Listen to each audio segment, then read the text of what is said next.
Bonjour, bien-aimés dans le Seigneur.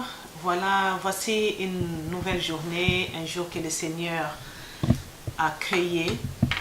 Nous allons prier avant toute chose, avant de commencer, parce qu'aujourd'hui, nous allons faire une prédication que le Seigneur m'a mise à cœur pour parler à son peuple ce matin. Seigneur, merci pour cette journée merveilleuse. Merci parce que tu es Dieu, tu restes Dieu. Merci Seigneur Jésus parce que tu es celui qui renouvelle ses bontés chaque jour dans nos vies. Si nous sommes en vie, c'est grâce à toi. Nous te disons merci, nous te sommes reconnaissants. Nous voulons que en cette journée que tu puisses tirer toute la gloire. Rien que la gloire pour toi seul. Au nom de Jésus-Christ. Amen. Voici, chers bien-aimés dans le Seigneur, bonjour dans vos lieux, dans vos places de travail, dans vos maisons, partout où vous me suivez. Voilà, j'aimerais répondre d'abord à une question avant de commencer la prédication. Il y a une maman qui m'a appelé, qui m'a posé la question de savoir combien de temps est-ce que j'ai servi à ACK Brazzaville. Donc, à ACK Brazzaville, j'ai servi à partir de l'année 2001 jusqu'à mon départ pour les États-Unis, donc en 2008. J'ai servi comme présidente dans les comment est-ce qu'on appelle ça encore, les groupes des mamans, et puis j'ai servi comme prophétesse. Voilà pour répondre à cette question. Merci d'être nombreux à suivre cette émission ce matin. Le Seigneur m'a mis à cœur de parler de quelque chose qui soulève parfois des discussions et voire même des disputes dans des maisons et même dans les églises. Quelle est la place de la femme dans le foyer? Est-ce que la femme doit-elle travailler? Est-ce que la femme doit-elle participer aux dépenses dans la maison? Nous allons répondre à cette question en lisant la Bible, qui est la parole de Dieu. Qu'est-ce que la Bible nous dit au sujet de la femme? Nous allons commencer notre lecture dans le livre de Genèse. Donc nous allons lire Genèse, chapitre 2, au verset... donc Genèse, chapitre 2, le verset...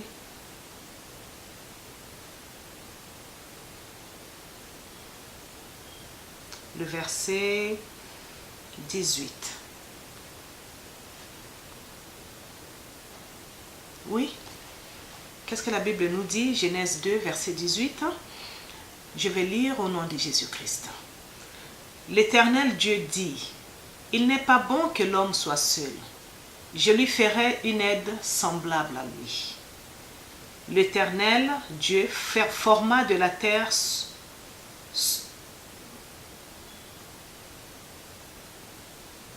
L'Éternel Dieu forma de la terre tous les animaux des champs et tous les oiseaux du ciel et les fit venir vers l'homme pour voir comment il les appellerait et afin que tout être vivant portât le nom que lui donnerait l'homme. Et l'homme donna des noms à tout bétail, aux oiseaux du ciel et à tous les animaux des champs. Mais pour l'homme, il ne trouva point d'aide semblable à lui. Alors l'Éternel fit tomber un profond sommeil sur l'homme qui s'endormit. Il prit une de ses côtes et referma la chair à sa place. L'Éternel Dieu forma une femme de la côte qu'il avait prise de l'homme et il l'amena vers l'homme. Et l'homme dit, « Voici cette fois-ci celle qui est os de mes os et chair de ma chair. » On l'appellera femme parce qu'elle a été prise de l'homme. Donc ici, qu'est-ce que la Bible nous dit? La Bible nous dit que Dieu est en train de faire pour Adam une aide semblable. Une aide. Amen. Nous allons d'abord nous arrêter là. Alors, lorsque nous parlons d'aide semblable, nous ne parlons pas d'un enfant. Un enfant dans la maison ne peut pas être l'aide semblable. Parce que un enfant, ça dépend de l'âge. Lorsqu'il est encore tout petit, il faut commencer par s'occuper de lui. Lorsque l'enfant commence à grandir, on voit par rapport à l'âge quelles sont les tâches qu'on peut commencer à lui confier. Et petit à petit, quand l'enfant grandit, il y a des choses, et encore c'est toujours limité parce qu'on se dit toujours que c'est un enfant. Ok?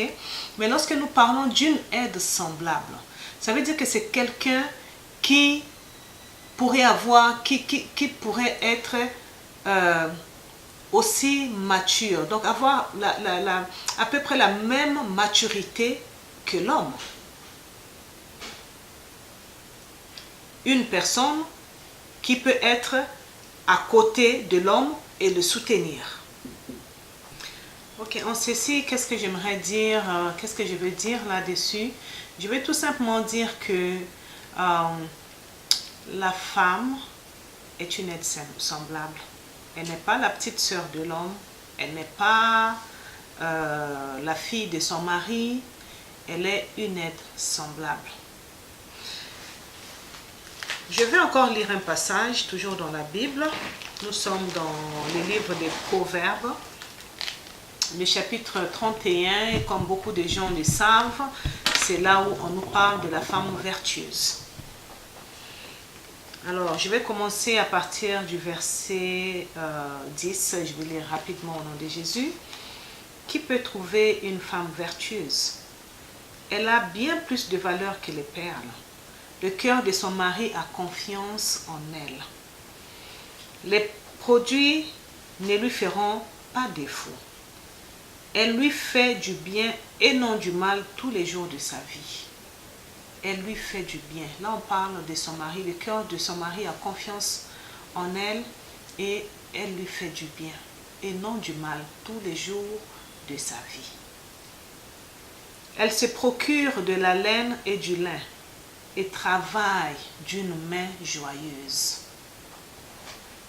Elle procure de la laine pour l'hiver et du lin pour l'été. Elle procure, elle n'attend pas que le mari puisse tout procurer. Elle n'attend pas que le mari puisse tout donner. Elle travaille. Elle est l'aide semblable.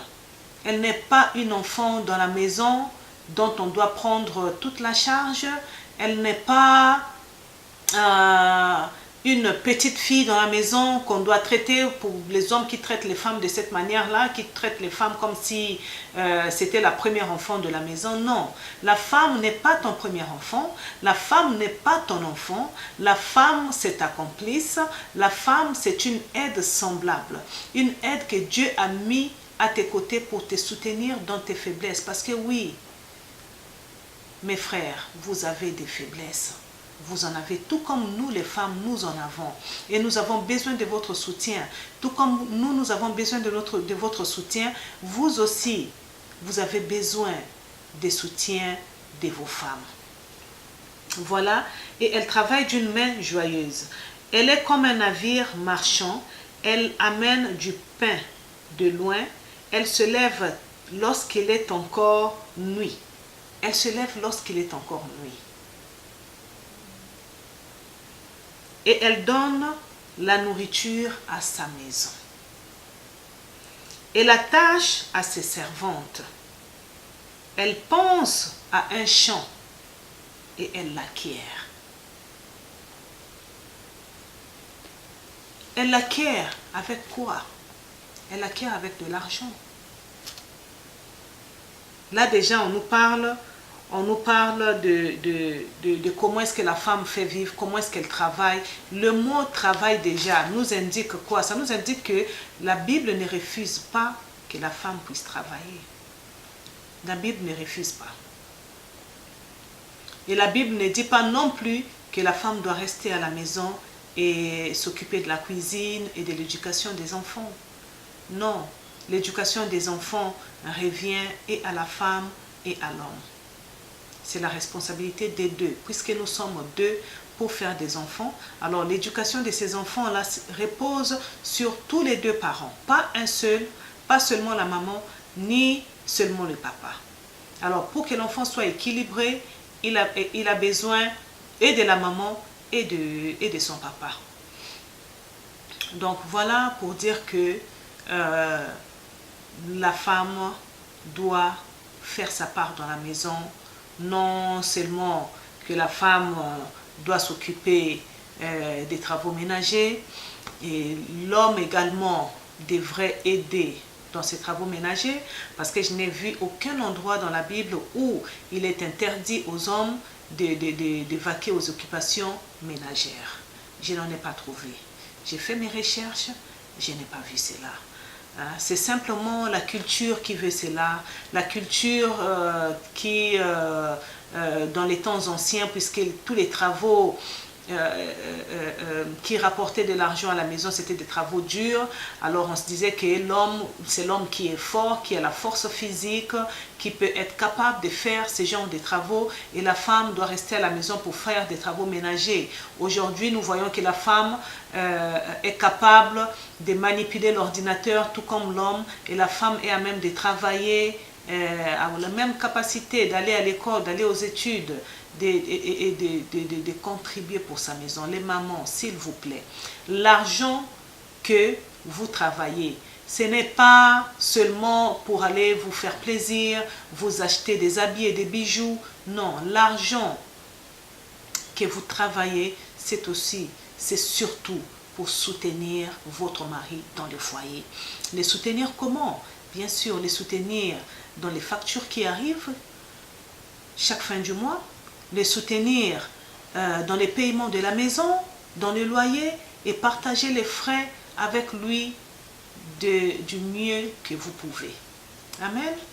C'est notre devoir, nous devons le faire, mais le tout dans l'entente, le tout dans le dialogue. Ok? Nous sommes des femmes, nous avons nos besoins, que les comptes soient ouverts, parce que lorsque Dieu a mis l'homme et la femme, la Bible nous dit bien que l'homme quittera son père et sa mère, s'attachera à sa femme, et les deux deviendront une seule personne. Alors, si tu ne peux pas te cacher à toi-même ton compte, comment est-ce que tu peux cacher ton compte à ta femme? Comment est-ce que tu peux cacher ton compte à ton mari? Comment est-ce que tu peux avoir des dépenses que ton mari ne connaît pas? Ou monsieur, comment est-ce que tu peux avoir des dépenses que ta femme ne connaît pas? Si vous désirez vraiment être sous la bénédiction de Dieu, nous devons vivre en toute ouverture. C'est-à-dire, monsieur doit connaître le salaire de madame, madame doit connaître les salaires de monsieur, et décider ensemble des dépenses à faire, décider ensemble de ce qu'on doit mettre de côté pour faire des économies pour l'avenir. Nous devons prendre toutes ces décisions-là ensemble, dans la prière, dans la crainte de Dieu, et c'est alors que nous allons bénéficier de la bénédiction de Dieu, parce que Dieu marche avec des principes. Lorsque nous marchons dans les principes de Dieu, c'est alors que nous vivrons la bénédiction de Dieu. Lorsque nous marchons en dehors des principes de Dieu, alors c'est difficile. Ça sera difficile pour une personne de vivre la bénédiction et la main de Dieu. Voilà ce que je voulais partager avec vous aujourd'hui, parce que certaines personnes m'ont posé cette question de savoir est-ce que vraiment la femme doit contribuer aux dépenses de la maison. Voilà.